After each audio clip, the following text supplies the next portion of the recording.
नजर डालेंगे खेलों के मैदान की तरफ। इंग्लिश काउंटी में पाक भारत जोड़ी तवज्जो का मरकज बन गई। मोहम्मद रिजवान और चेतेश्वर पुजारा ने 154 रन की शराकतदारी कायम करके शायकीन के दिल जीत लिए। सोशल मीडिया पर मोहम्मद रिजवान और चेतेश्वर पुजारा की एक साथ खेलते हुए तस्वीर और वीडियोस के चर्चे हैं।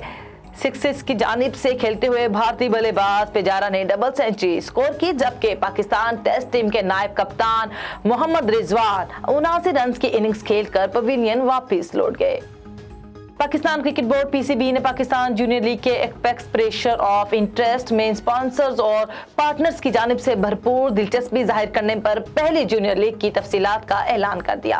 पीसीबी के मुताबिक 6 शहरों से मंसूब फ्रेंचाइजीज टीमों पर मुश्तमिल टूर्नामेंट यकम से 15 अक्टूबर तक कज़ाफी स्टेडियम लाहौर में खेला जाएगा। इवेंट में मजमूई तौर पर 19 मैचेस खेले जाएंगे। कौमी क्रिकेट टीम के कप्तान बाबर आजम की उम्रा अदायगी के बाद नई तस्वीर सोशल मीडिया पर वायरल हो गई। समाजी राब्ते की वेबसाइट ट्विटर से जारी पैगाम में बाबर आजम ने लिखा कि रमजान मुबारक के बाबरकत महीने में अल्लाह के पहले घर की दहलीज पर हाजिरी नसीब हुई और ये मेरी खुशकिस्मती है कि मस्जिदुल हराम में अल्लाह ताला का मेहमान ठहरा।